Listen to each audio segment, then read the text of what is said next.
por estar longe de Jesus?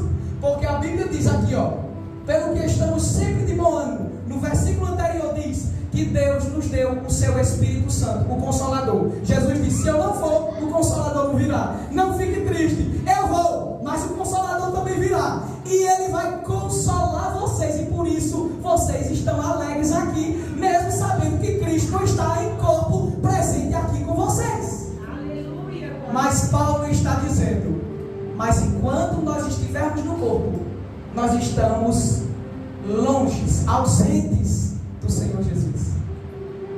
Enquanto nós estamos nesse corpo aqui, enquanto eu estiver nesse corpo aqui, eu vou estar pertinho de vocês, mas eu vou estar longe de Jesus. Viu? É por isso, irmãos, é por isso que a morte de um santo na Bíblia é preciosa para Deus. Assim como a vida de um santo é preciosa para vocês, assim como a vida dos irmãos de vocês, dos familiares, é preciosa para vocês, para Deus é a morte. A vida é preciosa para vocês porque eles estão perto de vocês. A morte é preciosa para Deus porque quem morre vai estar direto na presença de Deus junto com Jesus Cristo. Salmo 116 e o versículo 15. Eu peço a você, meu querido irmão, nessa hora, que dedique total atenção ao que aqui será ensinado, porque é a palavra de Deus. Escute, incline seus ouvidos para ouvir a voz de Deus através da pregação desta palavra. Salmos 116 e o versículo 15 diz: preciosa é à vista do Senhor a morte dos seus santos.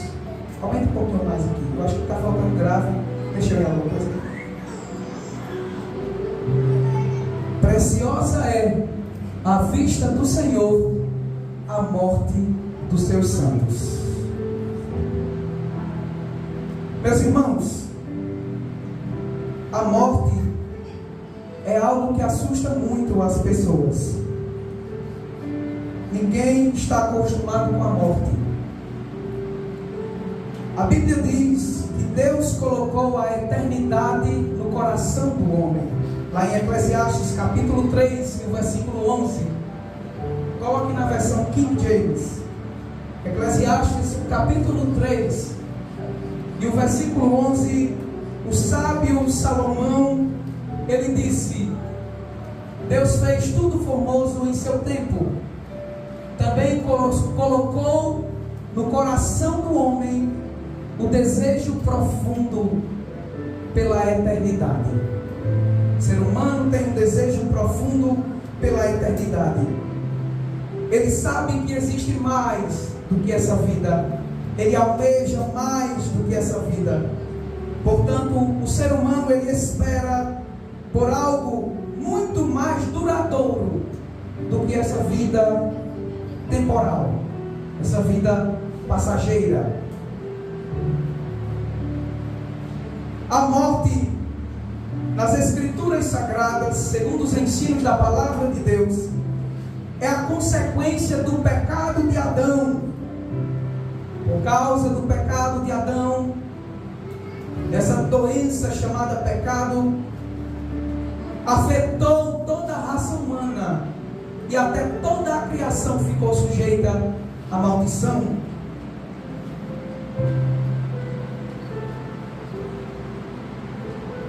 A cada 2 segundos,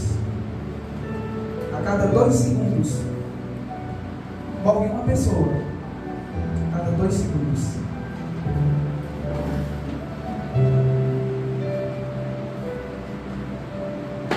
Por causa disso, por causa da morte, nós gememos, desejando nos livrar dela, desejando nos livrar da mortalidade do corpo.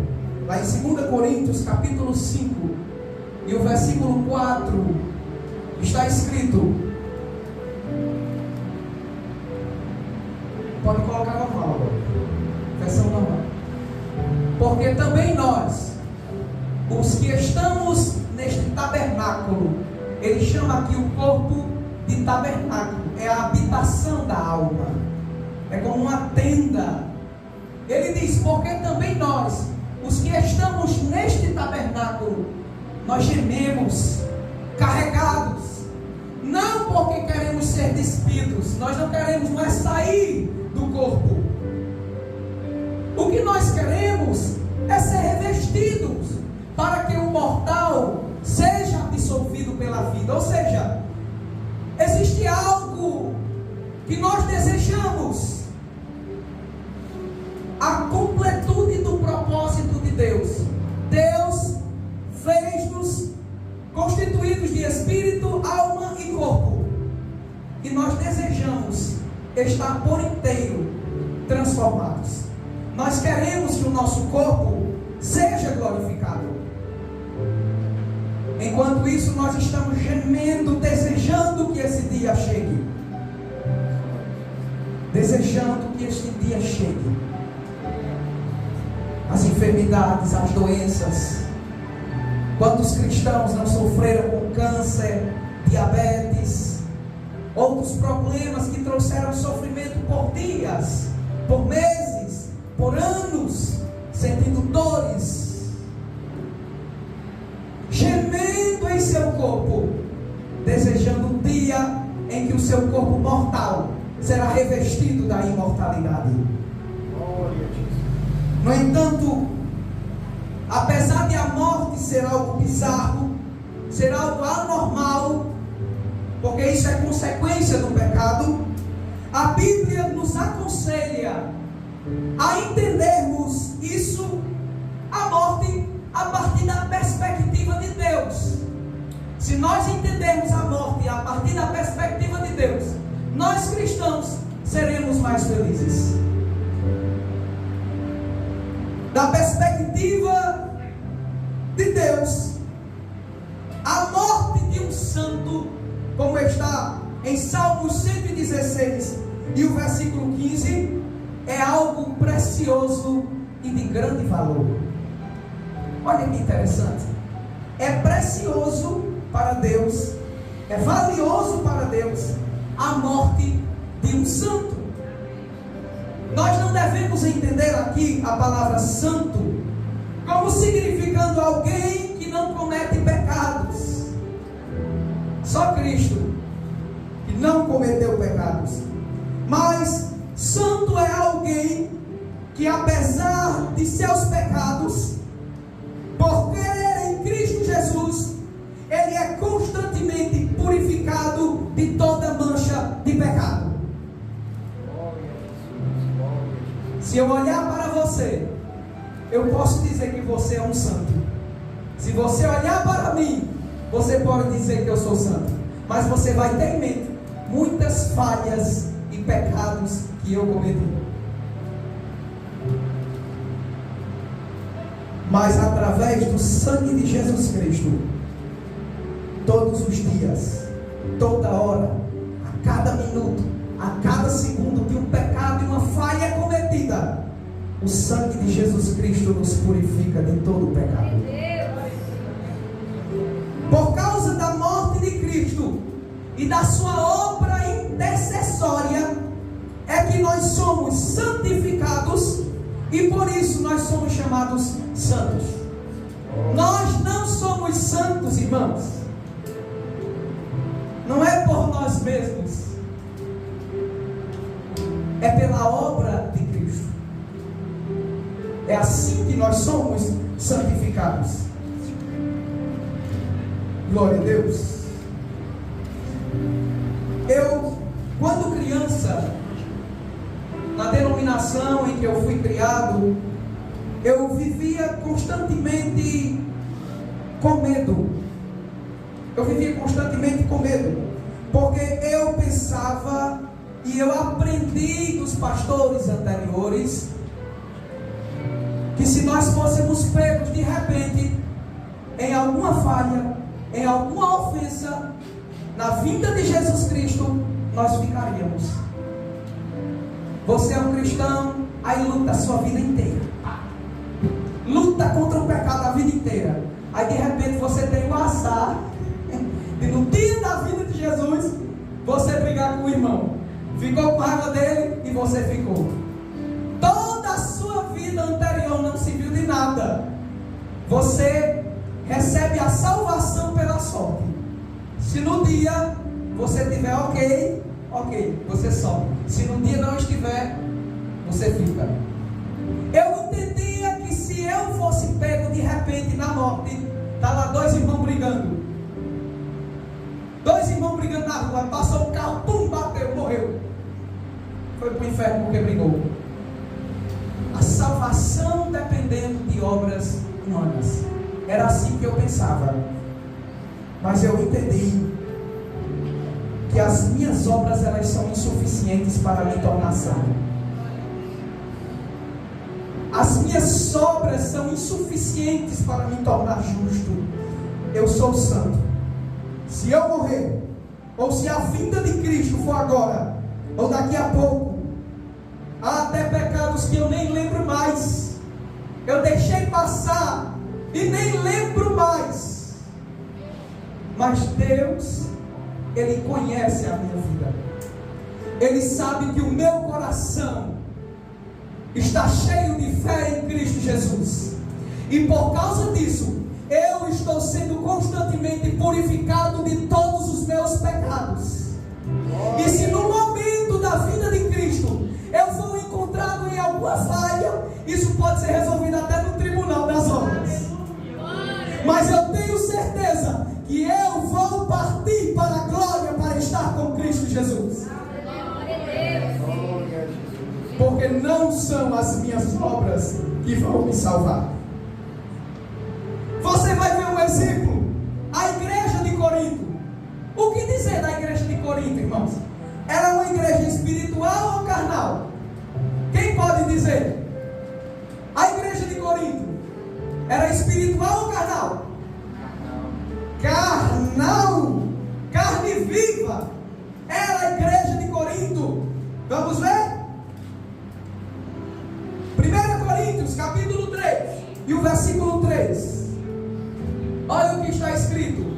Paulo diz: e eu, irmãos, não pude falar como a espirituais. Eu não estou falando para a gente espiritual não, mas como a carnais, como a meninos em Cristo.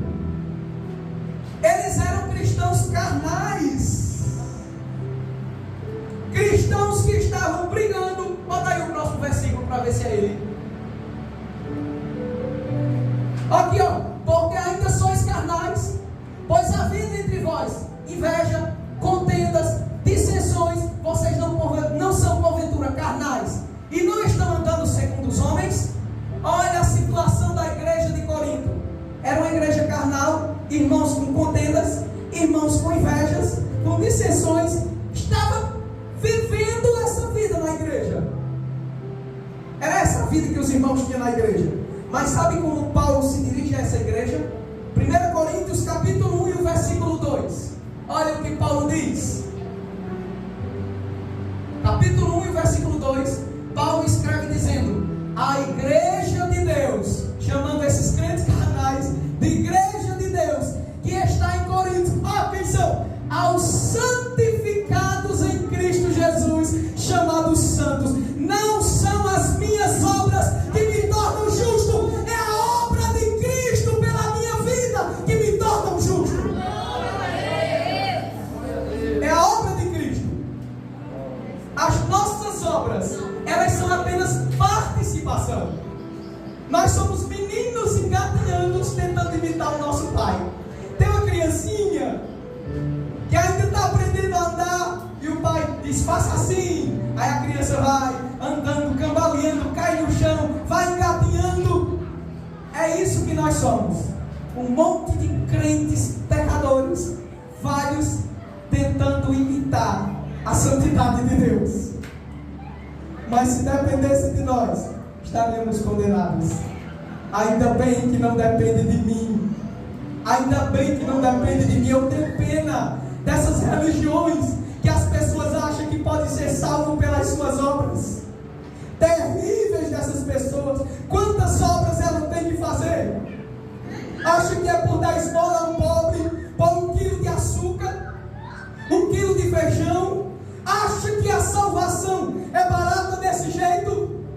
Está lá em Salmos, diz que ninguém com toda a sua riqueza pode remir a seu irmão ou pagar o resgate dele, porque a redenção da sua alma é caríssima e todos os recursos humanos se esgotariam. Não tem como comprar a salvação. Foi Cristo quem comprou a nossa salvação na cruz do Calvário e nós obtemos crendo nele. Olha aqui, o meio pelo qual esta igreja, mesmo sendo uma igreja carnal, ainda era salva e era chamada de santos.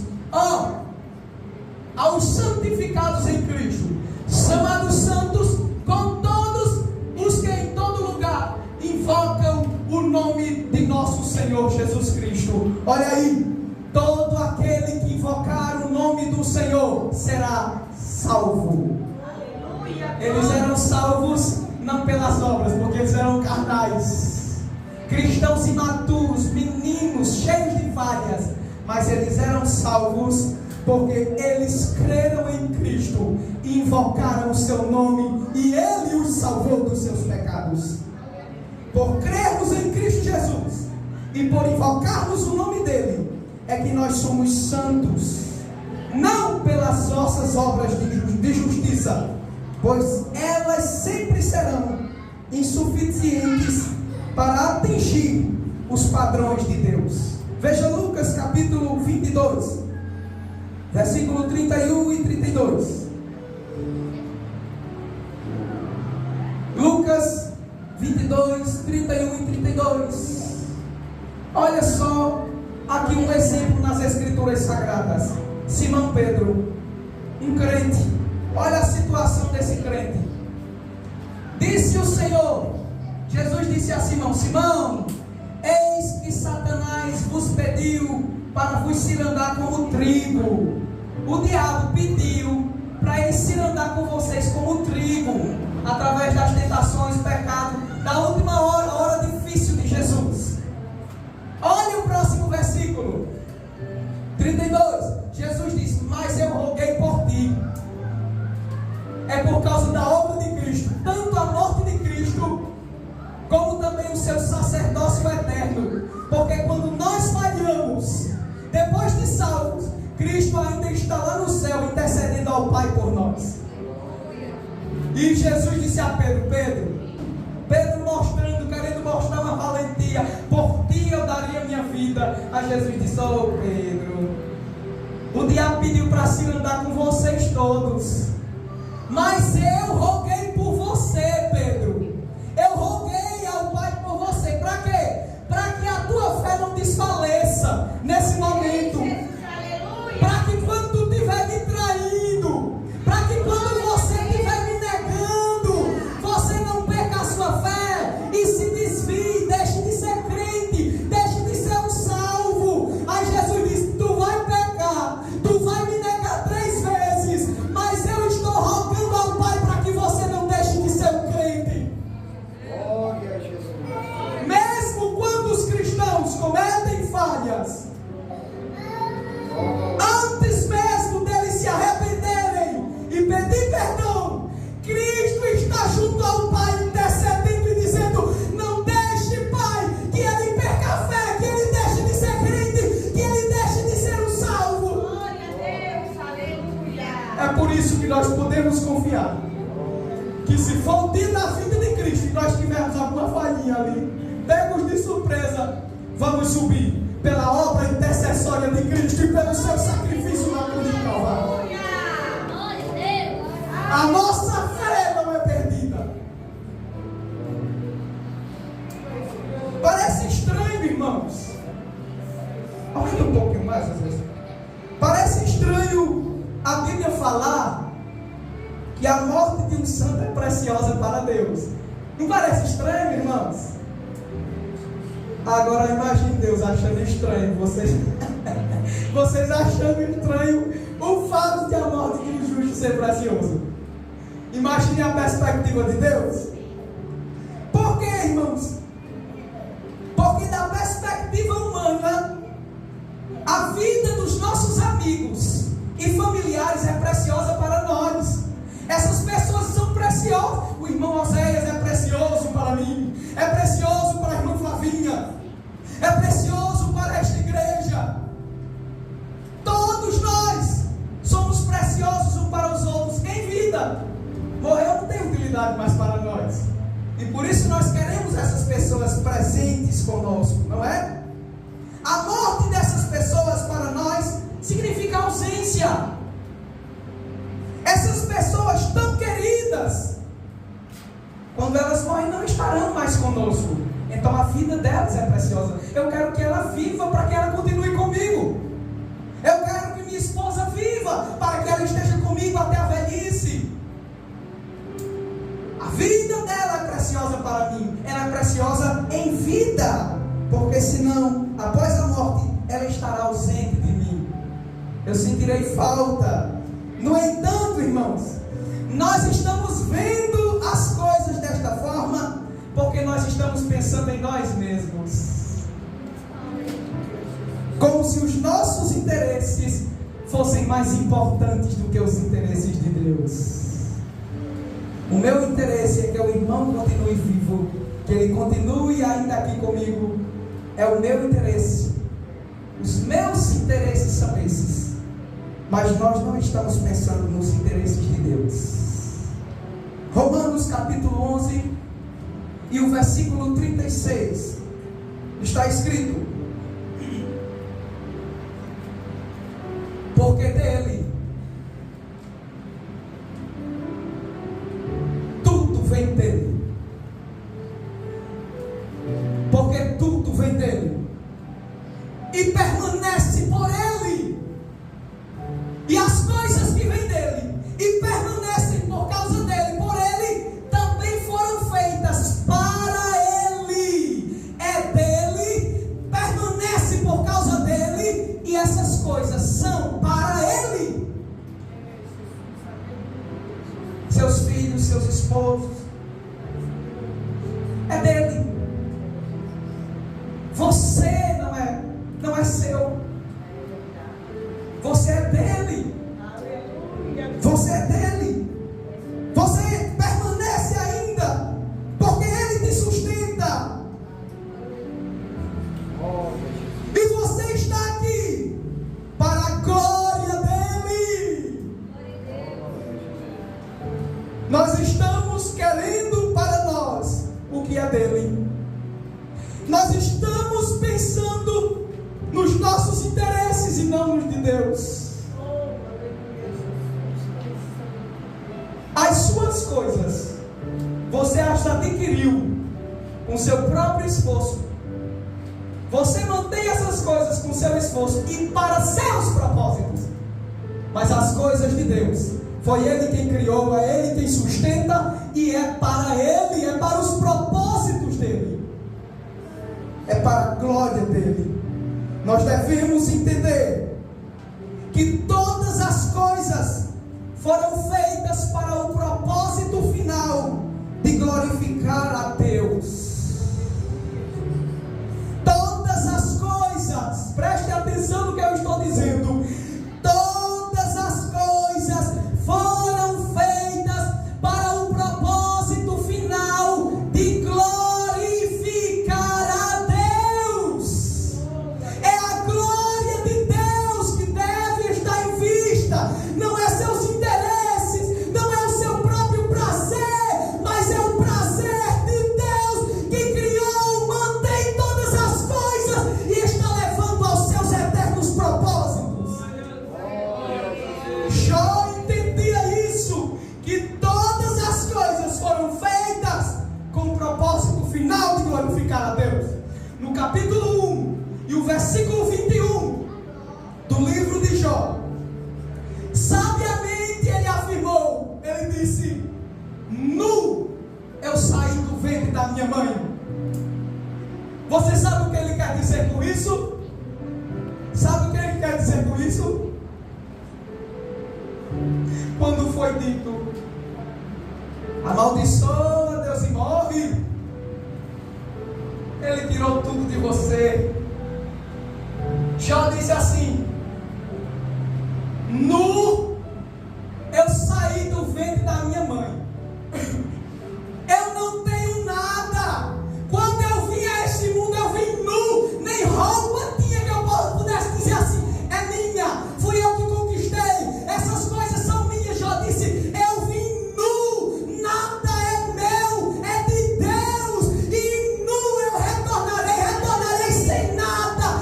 Deus me deu, eu administrei, e Ele tomou, porque é dele de novo, mas tudo é para a glória dele. Bendito seja o nome do Senhor, porque dele, por ele, para ele são todas as coisas. Glória, pois, a ele eternamente.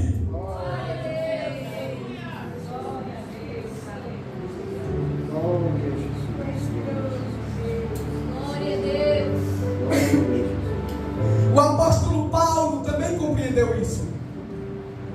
Filipenses capítulo 1 e o versículo 20. Olha o que Paulo vai dizer à igreja de Filipos. Paulo disse: segundo a minha intensa expectação e esperança de que em nada serei confundido. Olha o que ele diz, irmãos: antes, com toda a confiança, Cristo, a glória de Cristo, por Ele, para Ele são todas as coisas, a glória dele. Paulo disse antes, com toda a confiança, Cristo será, tanto agora como sempre, engrandecido no meu corpo, seja pela vida, seja pela morte. Se eu viver, é para que Cristo seja glorificado no meu corpo. E se eu morrer, se eu for crucificado, açoitado, apanhado de vara, sofrer um naufrágio, o que quer que aconteça com o meu corpo, que me leve à morte, eu quero que isto sirva para glorificar o nome de Cristo, porque eu existo para os propósitos e para a glória dele.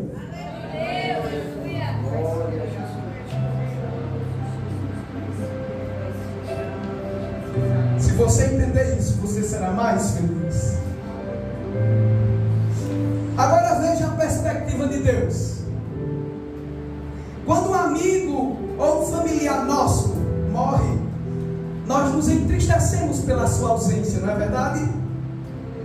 Mas para Cristo, a gente, morreu, está todo mundo triste. Eu não queria que fosse embora. Por quê? Porque agora vai ficar distante de mim. Eu nunca mais vou falar com ele. Eu nunca mais vou conversar com ele. Não vou dar os abraços. Não vou mais conversar. Mas veja a perspectiva de Cristo. Para Cristo, quando uma pessoa está viva nesse corpo, ela está distante dele fisicamente. Para você, quando uma pessoa está morta, fora do corpo, ela está distante de você. Mas para Jesus, quando uma pessoa está viva no corpo aqui, está distante dele lá. Está fisicamente distante dele. Mas se essa pessoa morrer, ela vai imediatamente estar com Jesus Cristo. Ela verá o seu rosto e o seu corpo revestido de glória lá no céu. Quer ver? 2 Coríntios 5, 6. 2 Coríntios capítulo 5 e o versículo 6. Olha o que Paulo diz: pelo que estamos sempre de bom ânimo, sabendo que enquanto estamos no corpo, vivemos ausentes. Olha, ele está dizendo que enquanto estamos no corpo, enquanto você está aqui, nesse corpinho aqui, dando uns pulinhos, dando glória a Deus, você está ausente fisicamente de Cristo. Cristo subiu aos céus. Lembra que os apóstolos em João 14, Jesus disse: não fiquem tristes, Na casa do meu Pai tem moradas. Eu vou preparar-vos lugar. Eu vou. Os discípulos sabiam que estariam distantes de Jesus. Paulo está dizendo a mesma coisa. Quando nós estamos no corpo, nós estamos distantes de Jesus. Mas por que não estamos tristes, sabendo que estamos distantes de Jesus? Só por um motivo. Sabe por que a gente não fica triste por estar longe de Jesus? Porque a Bíblia diz aqui, pelo que estamos sempre de bom ânimo. No versículo anterior diz que Deus nos deu o seu Espírito Santo, o Consolador. Jesus disse: se eu não for, o Consolador não virá. Não fique triste, eu vou, mas o Consolador também virá. E Ele vai consolar vocês. E por isso vocês estão alegres aqui, mesmo sabendo que Cristo está em corpo presente aqui com vocês. Aleluia. Mas Paulo está dizendo: mas enquanto nós estivermos no corpo, nós estamos longe, ausentes do Senhor Jesus. Enquanto nós estamos nesse corpo aqui, enquanto eu estiver nesse corpo aqui, eu vou estar pertinho de vocês, mas eu vou estar longe de Jesus. Viu? É por isso, irmãos, é por isso que a morte de um santo na Bíblia é preciosa para Deus.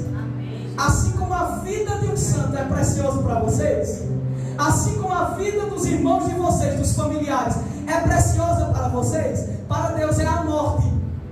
A vida é preciosa para vocês porque eles estão perto de vocês. A morte é preciosa para Deus porque quem morre vai estar direto na presença de Deus junto com Jesus Cristo. Ao versículo 8 desse mesmo capítulo, Paulo diz: mas Paulo diz, nós temos confiança e desejamos antes, olha o que Paulo diz, eu desejo antes, é deixar esse corpo, eu quero morrer. Paulo está dizendo, enquanto nós estamos no corpo, estamos longe de Jesus.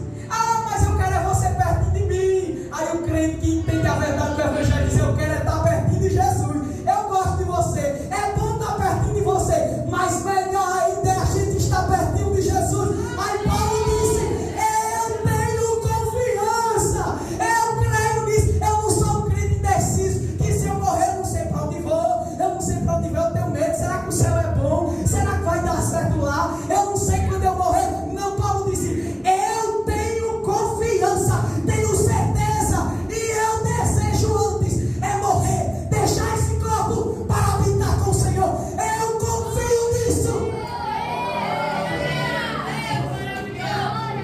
Eu confio nessa verdade. Não tenha medo da morte, irmão. Não tenha medo da morte. Aleluia, glória a Deus. Tenha confiança que você vai habitar com Jesus Cristo se o seu dia chegar. Paulo desejava isso porque ele sabia que isso é melhor. Quando muita gente pensa que a vida aqui é melhor, muita gente se engana pensando que a vida aqui é melhor. Não é. Não é. Não é. Paulo sabia que morrer e estar com Jesus é melhor. Infelizmente, muitos crentes, por não compreender, têm medo da morte. Agora, mas todos os crentes que já morreram e estão lá, aqueles que eu não sei, eu não estou mesmo, não queria morrer ainda não, mas morreu, mas a morte chegou. Aí quando chegou lá, ele disse: eita, rapaz, era para eu querer a mesma morte há muito tempo, não quero voltar não querem mais retornar. Infelizmente é porque não é pregado as verdades do Evangelho. Os cristãos primitivos, eles preferiam a morte, eles preferiam ser queimados, eles preferiam ser lançados aos leões. Está lá em Apocalipse. E eles não amaram a própria vida. Isso é amor próprio. O amor próprio faz isso. O amor próprio faz isso. Mas a Bíblia diz que quem perdeu perder a sua vida por amor de mim. Achará. Aleluia. Não ame sua vida. Não ame sua vida. Ame a vida que Jesus tem para lhe oferecer. Filipenses, o capítulo 1, versículo 21 e 23. Olha o que Paulo diz. Filipenses, capítulo 1, versículo 21 e 23. Olha o que Paulo vai dizer. Porque para mim, viver é Cristo. Se eu viver aqui nesse corpo, o meu corpo, a minha vida, será para glorificar a Cristo. Isso é viver no corpo para mim. Quando para muitos crentes, viver no corpo é pecar, é aproveitar para os prazeres, para seus interesses carnais. Para Paulo, viver no corpo é Cristo, é ele morrer cada dia mais e Cristo ser formado nele cada vez mais, cada dia mais, até que ele possa dizer assim: quanto? Até quanto? Até quanto? Cada dia mais você vai abandonando o pecado, fraqueza, mas quanto? Não deve parar, até que você possa dizer assim: desde já não vivo eu, mas é Cristo quem vive em mim. Até que você possa dizer como Paulo: porque em nada eu tenho a minha vida por preciosa. Minha vida não é preciosa. Eu quero é cumprir o chamado de Cristo, a carreira que Ele me deu. Minha vida não é preciosa. Eu não me importo com as pancadas, com os naufrágios. Eu não me importo com isso, com as perseguições. Eu não me importo com as prisões. Minha felicidade é Cristo. Minha felicidade é Cristo. E se eu morrer agora, eu vou estar de frente com Ele. Para mim, o viver é Cristo. E morrer é lucro. Olha, um crente acha lucro na morte. A gente acha lucro nas nossas realizações. Não é verdade? A gente acha que a gente tiver um emprego bom. Ah, eu sou feliz. Esse é o lucro da minha vida. E a gente sempre deixa as coisas de Deus por último. Paulo disse: morrer é o meu lucro, é o meu investimento, é a minha maior recompensa. Agora pense, irmãos, se a pessoa estiver viva, ela estiver com você, e se ela estiver morta, ela vai estar com Jesus? O que é melhor? Uma pessoa estar presente com você ou presente com Jesus?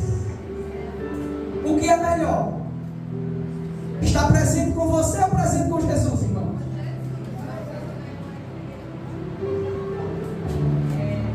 Está vendo aí? Tu vai brigar com Jesus, né?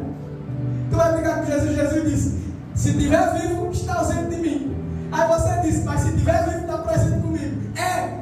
O que vai ficar? Você ou Jesus? O que é melhor, estar com você ou estar com Jesus? Tu pode dar para ele vida eterna.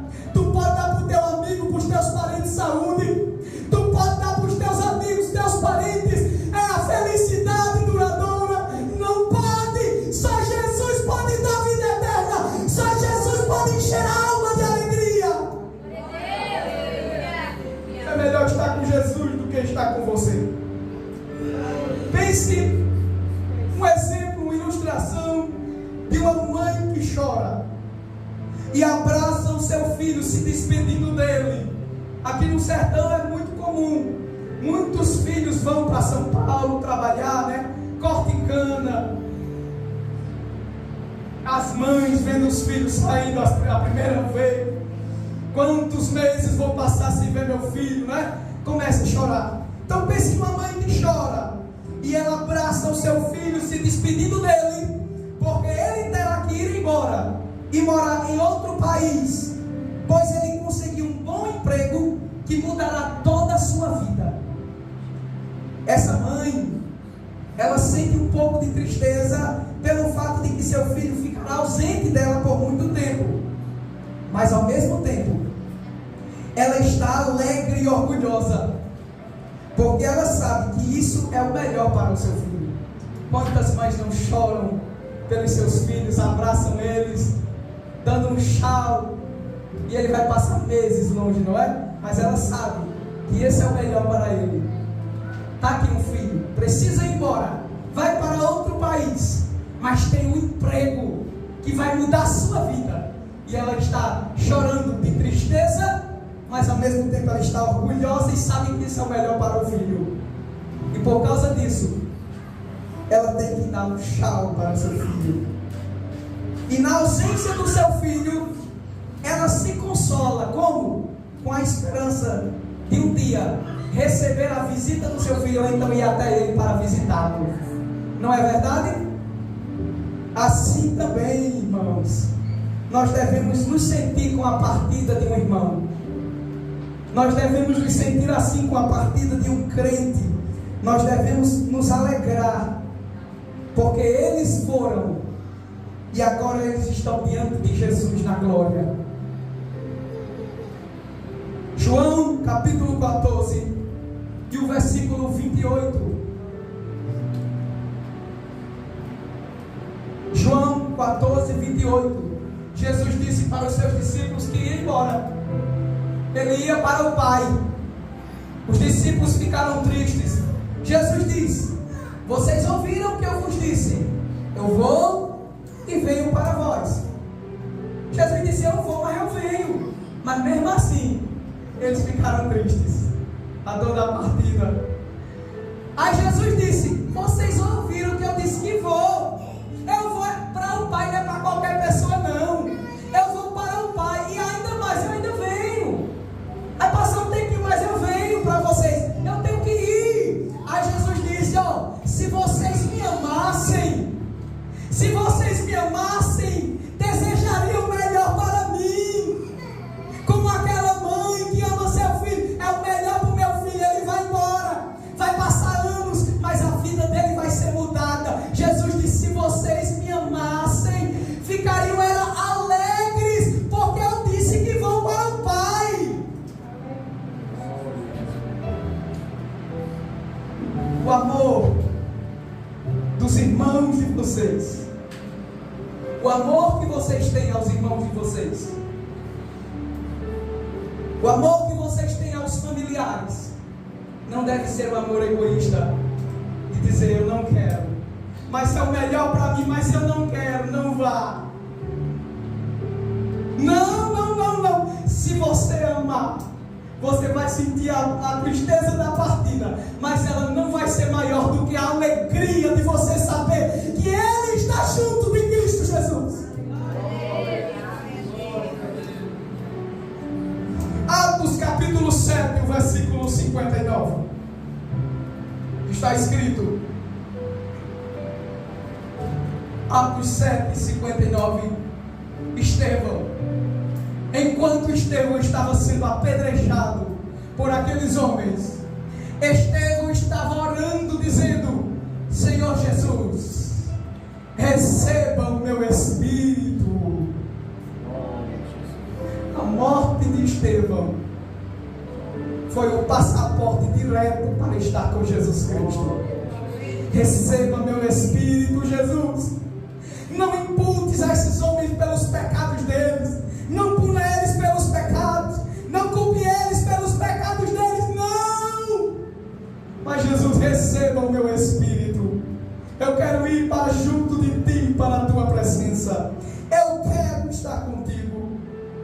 Lucas capítulo 23 e o versículo 43. Lucas 23 e o versículo 43. Jesus respondeu àquele malfeitor que estava com ele na cruz, dizendo: em verdade lhe digo que hoje você estará comigo no paraíso. Esse é o destino de um crente. Ele é recebido por Cristo Jesus. Após a sua morte, ele vai estar com Cristo no paraíso. Ele vai estar com Cristo na cidade santa, a qual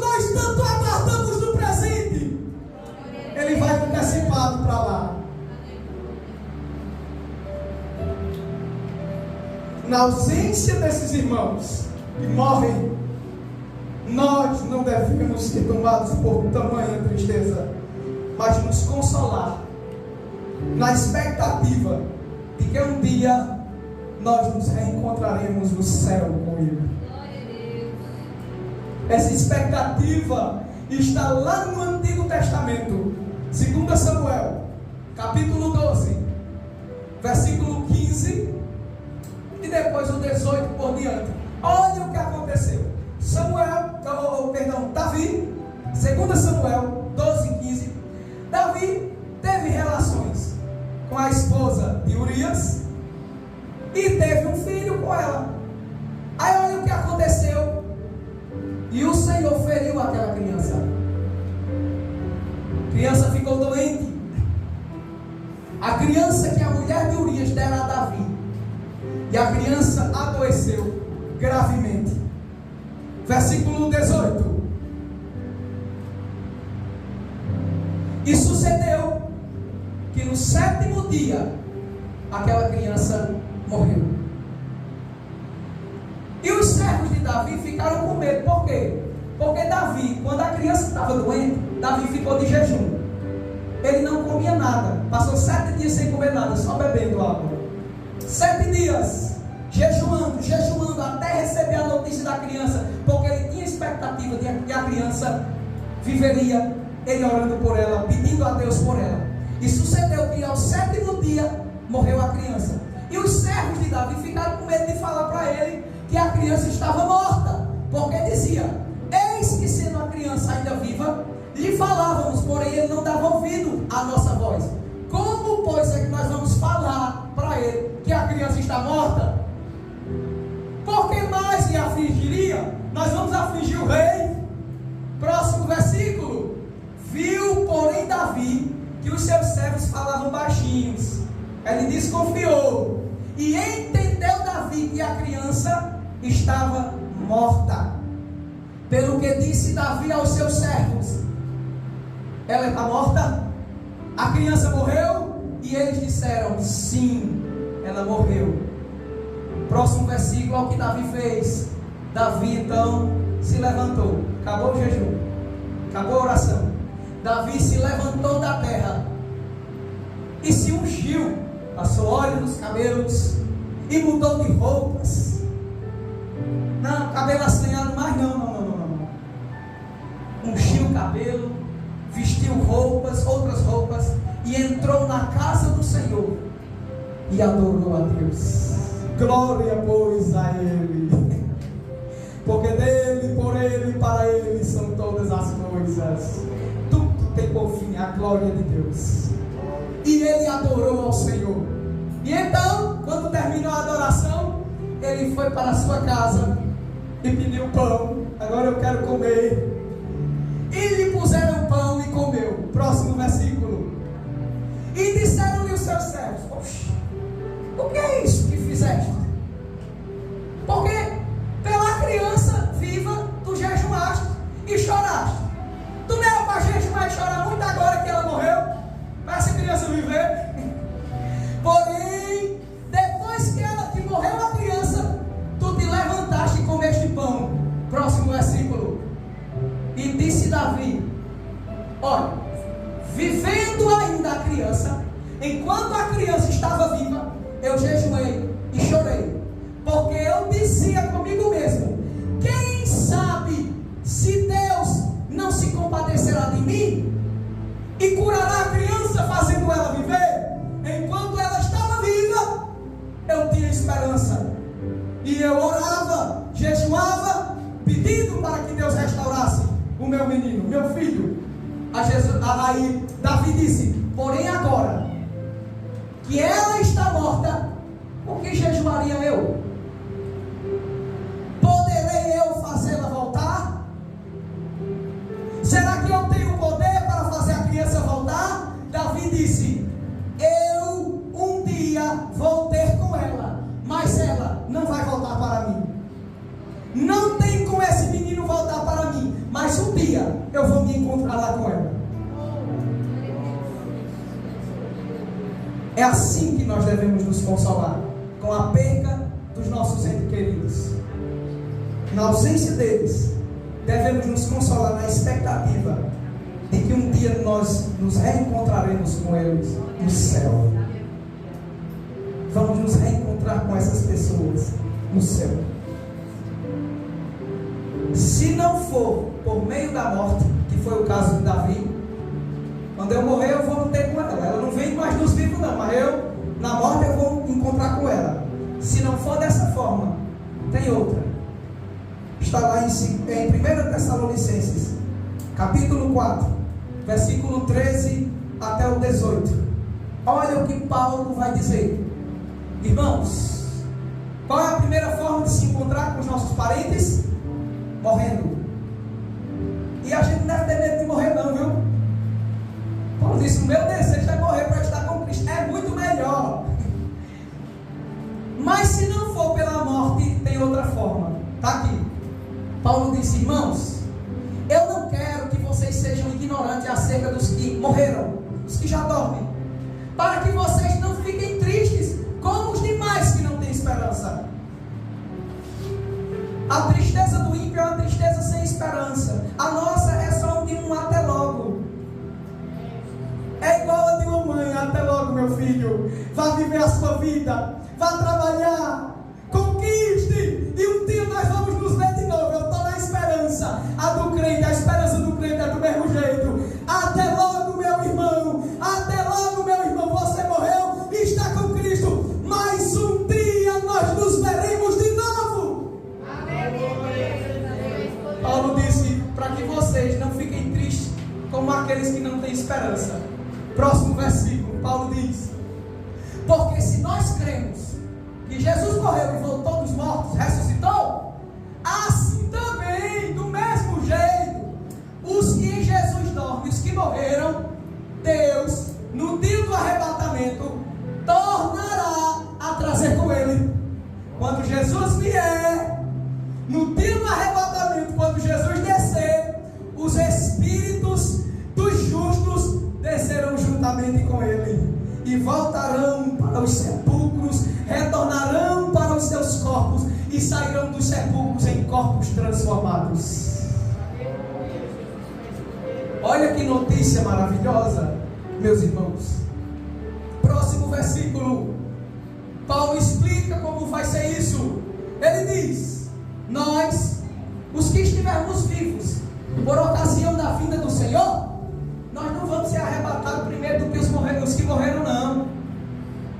Não, eles não vão perder esse acontecimento, não. Próximo versículo, Paulo diz, porque o mesmo Senhor, Ele descerá do céu com alarido, barulho, voz de arcanjo e com a trompeta de Deus, e aqueles que morreram em Cristo ressuscitarão primeiro. Depois nós, os que ficarmos vivos, seremos arrebatados juntamente com eles nas nuvens. Nós nos encontraremos e seremos arrebatados juntos. E assim, aquilo que nós tanto esperávamos vai acontecer. Estaremos para sempre com o Senhor. É assim que o cristão se consola com a partida. Você ainda não entendeu como o cristão se consola com a partida? Bota o próximo versículo. Portanto, consolai-vos, pois, uns aos outros com estas palavras. Está triste pela perda do seu ente querido? Sabe como é que você se consola? Dizendo, a vinda de Jesus já está próxima. Eles voltarão de novo dos vivos, voltarão do mundo dos mortos, retornarão à vida, e nós vamos subir juntos para o encontro de Cristo nos ares. Se console com essas palavras. É assim.